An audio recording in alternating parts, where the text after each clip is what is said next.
तो आइए आज की वीडियो में हम लोग इवन नंबर्स यानी सम संख्या के बारे में पढ़ेंगे, जानेंगे सम संख्या क्या होता है। तो आप ध्यान से देखिएगा क्योंकि इसमें आपको अच्छा से कंसेप्ट बताया जाएगा, आपको सम संख्या को पहचानने का तरीका बताया जाएगा। सम संख्या का परिभाषा तो आप किताब से भी पढ़ सकते हैं, लेकिन यदि आपको बढ़िया से समझना है ताकि आप कभी भी नहीं भूले तो इस वीडियो को पूरा ध्यान से देखिएगा। तो आइए देखते हैं सम संख्या क्या है। तो आपको सम संख्या का परिभाषा कई तरह से मिल सकता है। कहीं कहीं पे लिखा होता है सम संख्या वैसी संख्या को कहते हैं जो दो से पूरी पूरी विभाजित हो जाती है या पूर्णतः विभाजित हो जाती है। यानी सम संख्या किसे कहते हैं? सम संख्या वैसी संख्या जो दो से पूरी तरह से भाग लग जाता है। यानी जिस संख्या में दो से पूरा पूरा भाग लग जाए, शेषफल नहीं बचे, उसे क्या कहेंगे? सम संख्या कहेंगे। एक परिभाषा तो ये हो गया। कहीं कहीं आपको मिलेगा दो के सभी गुणजों को सम संख्या कहते हैं। यानी दो के सभी गुणजों को क्या कहते हैं? सम संख्या कहते हैं। कहीं कहीं आपको मिल सकता है दो के अपवर्त्य को सम संख्या कहते हैं। ठीक है, ऐसी आपको कई तरह से परिभाषा मिल सकता है। जैसे देखिए यहाँ पे दो का गुणज कहने का मतलब हुआ दो का पहाड़ा। जैसे यहाँ पे दो लिखती है, मार्कर नहीं चल रहा है। दो का गुणज कहने का मतलब क्या हुआ? 2, 4, 6, 8, 10, 12, 14 ऐसे करके कहाँ तक जाएगा? ये अनंत तक जाएगा। तो ये सब क्या है? ये सब सम संख्या है। यानी आप कह सकते हैं दो के पहाड़ा को क्या कहते हैं? सम संख्या कहते हैं। या आप कह सकते हैं वैसे संख्या जिसमें दो से पूरी पूरी तरह विभाजित हो, जो दो से पूरी पूरी तरह कट जाए, उसे क्या कहते हैं? सम संख्या कहते हैं। तो ये हो गया आपका परिभाषा। तो आशा करता हूँ आपको अच्छा से समझ में आ ही गया होगा। जैसे मान लीजिए यहाँ पे लिखा हुआ हो 46। ठीक है, अब देखना है कि ये सम संख्या है कि नहीं है। तो कैसे पता करेंगे? तो परिभाषा क्या कह रहा है? कह रहा है कि वैसी संख्या जिसमें दो से पूरा पूरा तरह भाग लग जाना चाहिए। दो से क्या होना चाहिए? पूरा तरह से भाग लग जाना चाहिए। तो देखिए इसमें दो से भाग देकर 2 दूनी 4 कट गया, 6 2 3 6 कट गया। यानी आप कह सकते हैं क्या? 46 एक सम संख्या है। ठीक है, आप ऐसे कह सकते हैं 46 क्या है? एक सम संख्या है। अब इसके गुण के बारे में जान लेते हैं।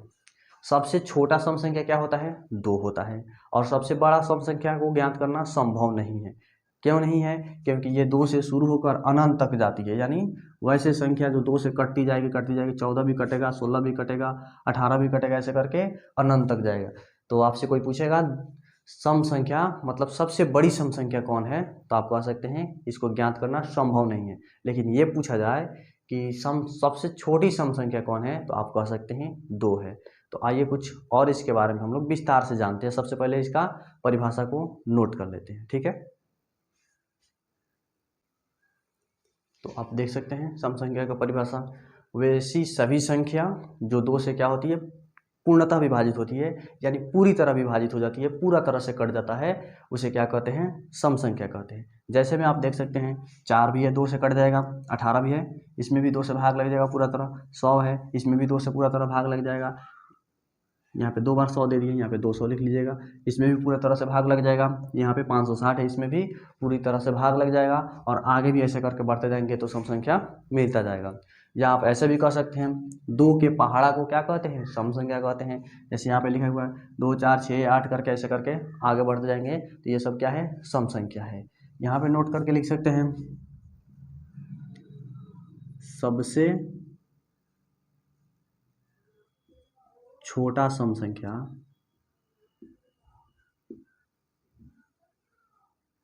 2 को कहते हैं।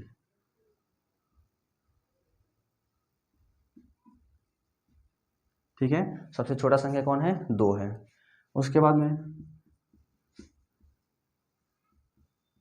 सबसे बड़ा सम संख्या, सबसे बड़ा सम संख्या ज्ञात करना क्या नहीं है? संभव नहीं है। ठीक है, सबसे बड़ा सम संख्या ज्ञात करना संभव नहीं है। ये हो गया दूसरा पॉइंट। ठीक है, सबसे बड़ा सम संख्या ज्ञात करना संभव नहीं है। तो आपसे कोई पूछेगा सबसे छोटा सम संख्या क्या है, तो आप कह सकते हैं 2। लेकिन आपसे यदि पूछा जाए सबसे बड़ा सम संख्या क्या है, तो क्या कहेंगे, सबसे बड़ा सम संख्या ज्ञात करना संभव नहीं है। ठीक है, उसी प्रकार से आपके मन में आ रहा होगा कि जीरो को सम संख्या कहेंगे या नहीं कहेंगे। जैसे देख लीजिए यहाँ पे जीरो सम संख्या का परिभाषा क्या है, जिसमें दो से पूरी तरह भाग लग जाए, दो से पूरा तरह से भाग लग जाना चाहिए, कट जाना चाहिए, उसे क्या कहते हैं, हम सम संख्या कहते हैं। लेकिन यहाँ जीरो दिया है, अब ये सम संख्या होगा कि नहीं होगा, ये आपके मन में डाउट होगा। ठीक है, तो इसको क्लियर करते हैं।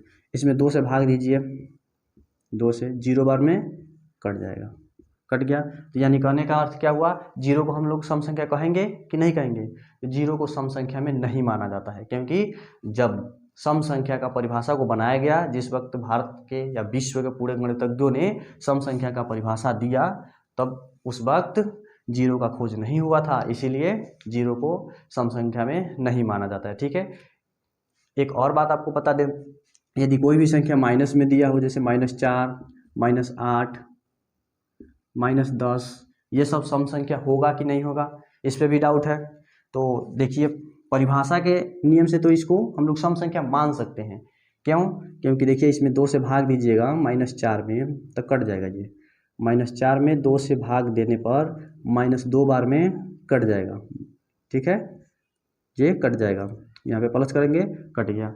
उसी तरह से 8 भी दो से पूरी तरह से कट जाएगा, -8 में दो से भाग दीजिए, भाग ऐसे भी दे सकते हैं, ऐसे भी दे सकते हैं, -4 बार में कट जाएगा।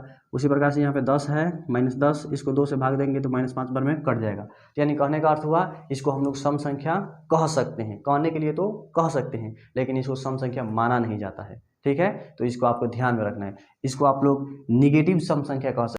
ये सब धनात्मक सम संख्या है, लेकिन ये निगेटिव सम संख्या हो सकता है, मानने के लिए हम मान सकते हैं, लेकिन इसको कहा नहीं जाता है। ठीक है, इसको आप ध्यान में रखिएगा, इसको हम लोग सम संख्या कहते नहीं हैं, लेकिन यदि माना जाए तो इसको हम लोग क्या मान सकते हैं, निगेटिव सम संख्या मान सकते हैं। ठीक है, जीरो को भी सम संख्या नहीं माना जाता है। ठीक है, लेकिन यदि इसके हिसाब से देखें तो ये सम संख्या है, क्योंकि क्या सम संख्या का परिभाषा होता है, जीरो, दो से जो पूरा कट जाता है उसे हम सम संख्या कहते हैं। तो यहाँ देखिए दो से पूरा कट गया, तो इसे सम संख्या कहना चाहिए, कहते भी हैं, लेकिन माना नहीं जाता है। किसी किताब में नहीं मिलेगा कि जीरो को सम संख्या मानते हैं, किसी किताब में मिल भी सकता है कि जीरो को सम संख्या मानते हैं, क्योंकि सम संख्या का एक और परिभाषा होता है, सम संख्या वैसी संख्या जिसका पूरा तरह से जोड़ा बन जाए। जैसे मान लीजिए यहाँ पे 4 लिखा है, इसको जोड़ा बनाया जा सकता है, 2 और 2 का जोड़ा बन सकता है कि नहीं, यहाँ पे जोड़ा बन सकता है, लेकिन 3 का जोड़ा पूरी तरह से बनेगा, नहीं बनेगा, 1.5 हो जाएगा और ये 1.5 हो जाएगा, ऐसे जोड़ा बनाएंगे तो सम संख्या किसे कहते हैं, जिसका जोड़ा बन जाए उसे क्या कहते हैं, सम संख्या कहते हैं। यहाँ पे देखिए जीरो का जोड़ा नहीं बनेगा, इसीलिए इसको हम लोग सम संख्या भी नहीं मान सकते हैं। कहीं कहीं इस परिभाषा का पालन कर रहा है, कहीं कहीं नहीं कर रहा है, तो इस पर मतभेद है। तो आप कहने के लिए इन सबको क्या कह सकते हैं, सम संख्या कह सकते हैं, लेकिन इसको सम संख्या माना नहीं जाता है। ठीक है, तो इसको आपको ध्यान में रखना है। आइए आगे देखते हैं, आइए आगे देखते हैं। यहाँ पे इसको मिटा देते हैं, ये सबको हम लोग निगेटिव इवन नंबर मान सकते हैं, यानी निगेटिव सम संख्या मान सकते हैं, लेकिन ध्यान में रखना है इसको कहते नहीं है। ठीक है, मान सकते हैं, हम मानने के लिए इसको मान सकते हैं, आप कह सकते हैं। ठीक है, अब आपसे कोई पूछेगा तो आप समझा सकते हैं इनको सम संख्या में क्यों नहीं रखा गया है, क्योंकि जब सम संख्या का परिभाषा को बनाया गया उस वक्त जीरो का खोज नहीं हुआ था, जीरो को खोज नहीं हुआ था, और निगेटिव नंबर्स के बारे में हम लोगों को जानकारी नहीं था, जिसने खोजा था उसको जानकारी नहीं था, इसीलिए इसको सम संख्या के ग्रुप में नहीं रखा गया है। ठीक है, तो ध्यान रखिएगा। अब यहाँ पे एक पॉइंट और बनता है, प्राकृतिक संख्या के बारे में आप जानते हैं, जो 1 से शुरू होकर कहाँ तक जाता है, अनंत तक। तो यहाँ पे आप कह सकते हैं सभी सम संख्या प्राकृत संख्या होती है, प्राकृत संख्या होती है, लेकिन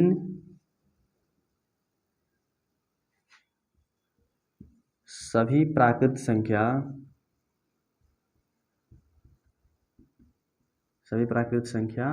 सम संख्या नहीं होती है, संख्या नहीं होती है। ठीक है, इसको भी आप नोट कर सकते हैं।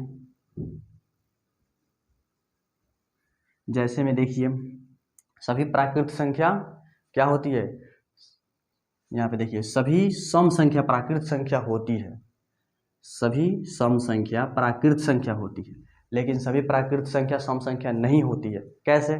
तो देखिए प्राकृत संख्या कहाँ से शुरू होता है, 1 2 3 4 5 6 ऐसे करके आगे बढ़ेगा, लेकिन सम संख्या कहाँ से शुरू होता है, 2 से शुरू होता है। इसीलिए सबसे छोटे सम संख्या किसको कहते हैं, 2 को कहते हैं। 2 4 6 8 12 ऐसे करके कहाँ जाए, अनंत तक जाएगा। ठीक है, तो देखिए सभी सम संख्या, इसमें सम संख्या में जितना भी अंक आएगा उसको हम प्राकृत संख्या मान सकते हैं, क्योंकि 2 भी प्राकृत संख्या में शामिल है, 4 भी प्राकृत संख्या में शामिल है, 6 भी प्राकृत संख्या में शामिल है, 8 भी प्राकृत संख्या में शामिल होगा, 12 भी प्राकृत संख्या में इधर शामिल होगा। लेकिन आप देखिए एक यहाँ पे ये 1 से शुरू हो रहा है, कौन, प्राकृत संख्या। ये कौन संख्या है, प्राकृत संख्या है, ये सम संख्या है। ठीक है, देखिए यहाँ पे एक दिया है प्राकृत संख्या में, लेकिन एक सम संख्या हो सकता है, नहीं हो सकता, क्योंकि एक में 2 से पूरा भाग नहीं लगेगा। ठीक है, तो इसको हम लोग प्राकृत संख्या तो मान सकते हैं, लेकिन सम संख्या ये नहीं है, सम संख्या नहीं है। 2 है लेकिन 3 नहीं है, क्योंकि 3 में नहीं लगेगा। तो इसीलिए देखिए यहाँ पे सभी सम संख्या प्राकृत संख्या में उपस्थित रहता है।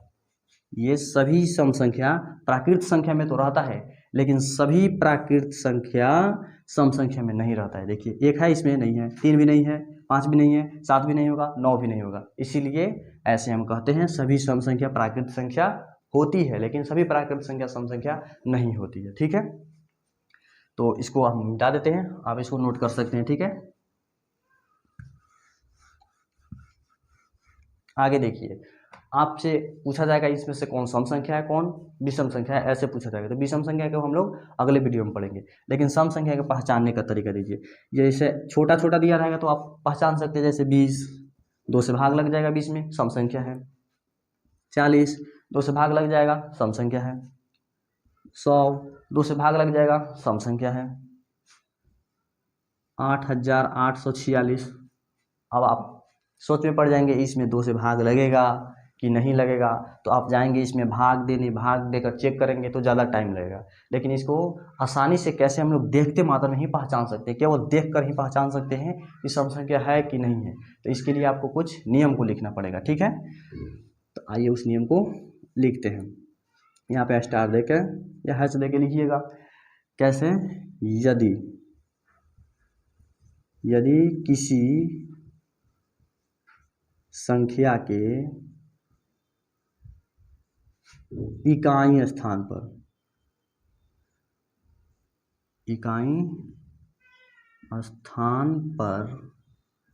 ठीक है, यदि किसी संख्या के इकाई स्थान पर 0 2 4 6 8 हो तो वह संख्या सम संख्या कहलाती है। सम संख्या कहलाती है। ठीक है, तो अब देख लीजिए यहाँ पे 10 है, इकाई स्थान पर 0 है, इसको सम संख्या कहेंगे। इकाई स्थान पर 0 है, इकाई स्थान इसको मानते हैं 0 है, सम संख्या कहेंगे। इतना बड़ा दिया है, इकाई स्थान पर 0 है, सम संख्या है। 8 6 7 8 5 4, इकाई स्थान पर क्या है, 4 है, तो सम संख्या है। यानी इन सभी में से अगर कोई एक अंक इकाई स्थान पर दिया होगा उसे क्या कहेंगे, सम संख्या कहेंगे। तो आप कहेंगे कि 0 तो इकाई स्थान पर 0 है।